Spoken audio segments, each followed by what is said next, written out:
Rebel by Kasi Nazrul Islam. We are moving to a neighboring country, Bangladesh. Strangely, for many of us, certainly of my generation, before 1947, India.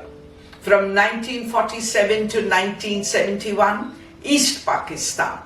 And today, after 1971, it is Bangladesh. So when I look at the literature of that country, before 1947, their writers would include Rabindranath Tagore, of course. And remember, he wrote their national anthem as well as ours. We would also have Raja Ram Mohan Roy, we would have Bankim Chandra Chatterjee, and so on. Right? That is when it was undivided India.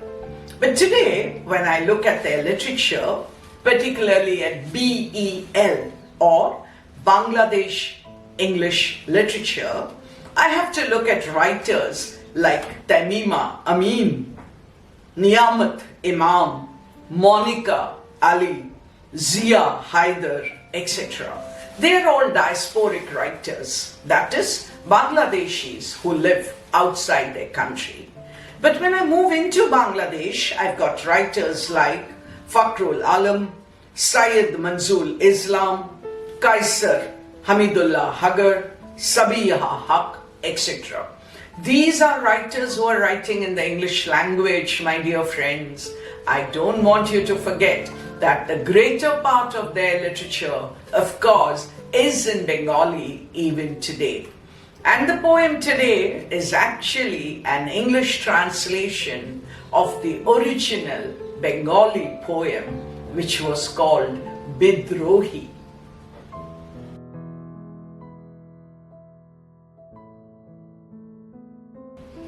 Kasi Nazrul Islam, 1899 to 1976, known as the rebel poet, also the national poet of Bangladesh.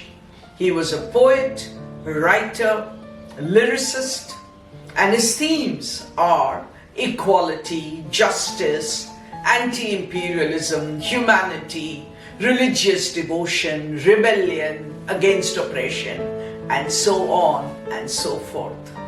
Born in Burdwan, right, which is in West Bengal today, he joined the British Indian Army. He was imprisoned during the Indian War of Independence, and then his writings spread to what we call Bangladesh today, but East Pakistan then. And of course, he raised his voice against the imperialism of Pakistan. He was arrested. His poems, his songs were popular during the Bangla liberation movement. He began a magazine called Dhumketu. He married a Hindu called Pramila Devi in 1924. He also wrote devotional songs addressed to Kali. Like we talk of the Rabindra Sangeet, his songs are popular as Nazrul Geeti. We're not sure how many songs he wrote. When he died, his wife Pramila Devi, who had already been buried in West Bengal, the family wanted he should also be buried in India. But he was buried in the campus of Dhaka University. The poem that we are looking at today is Bidrohi in Bengali, but translated into English as the rebel. And I must admit that there are so many translations available that I had a tough time choosing one.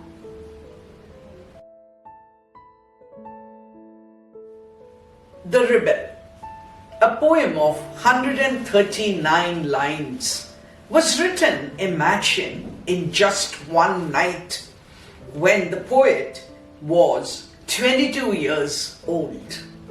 It was first published in a volume called Agni Bina. Some critics believe that it was probably inspired by Walt Whitman's Song of Myself.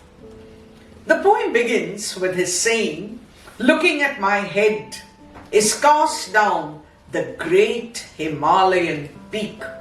Even the Himalayas cannot hope to be having its head held high, because so great is the power of this rebel." Each line in Bengali begins with Ami. Ami is I. So the poem goes on, I, the perennial wonder of Mother Earth. The angry God shines on my forehead, a reference to Shiva. I am cyclone, I am destruction, I am the great fear, the curse of the universe. Bravery, defiance, pride, perseverance, struggle, injustice, all these come across in the poem. I am Hambir, I am Bhim, he says. I am ever restless. In this verse you can see the polarities of protest and affirmation, of destruction and creation, of reaction and proaction. I think I can go on and on. He says, in one hand of mine is the tender flute, while in the other I hold the war bugle. I am the Bedouin, I am Cengiz. So this rebellion is not just for one country, one space, one time. It is the rebel as a universal proclamation. It is as if he is talking about all humanity.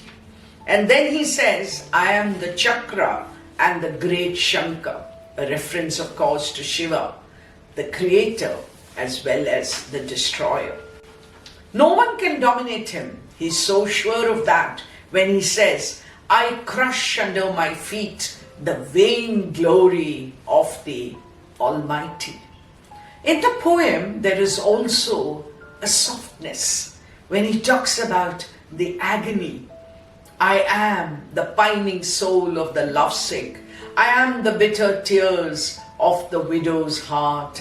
I am the piteous sighs of the unlucky, the agony and melancholy of the homeless. I've already mentioned to you how Bangladesh was born out of Pakistan, and therefore he's probably thinking of that period, right? Though the poem was written much earlier, the world wars he's probably thinking of.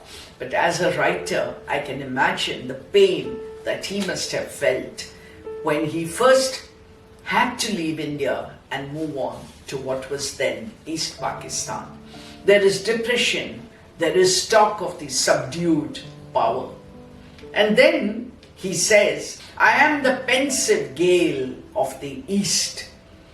It is as if he is Nataraj. I am the softly trilling desert spring. I am the cool shadowy grain. Maddened with an intense joy, I rush onward. He has the ability to be the terminator of all reigns of terror. And then he says, suddenly I have come to know myself. And that is why there is the comparison to Walt Whitman.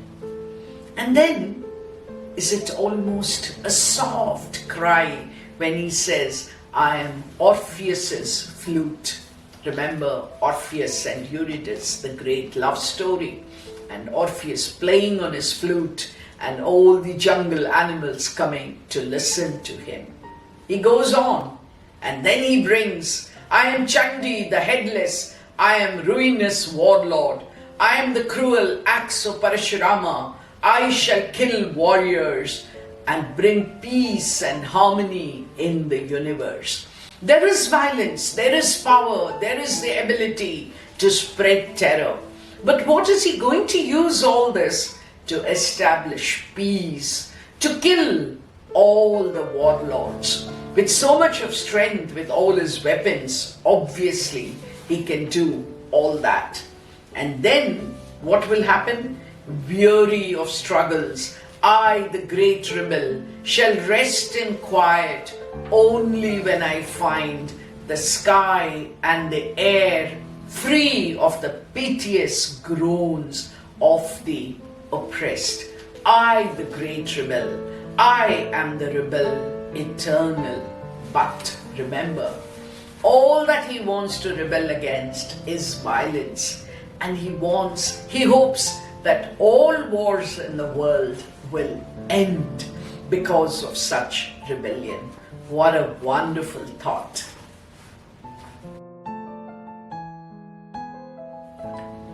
A poem that runs into 139 lines. And when I look at it, when I look for figures of speech, I can see one which is repeated again and again and again is the simile. And if you please, maybe metaphors too. But a poem of this length cannot not have allusions. All the great mythologies of the world that he is aware of, that he has read, all that comes into the picture. And therefore, read this poem carefully and see how the knowledge of this poet is brought into, but so beautifully intertwined with the main theme, I am a rebel.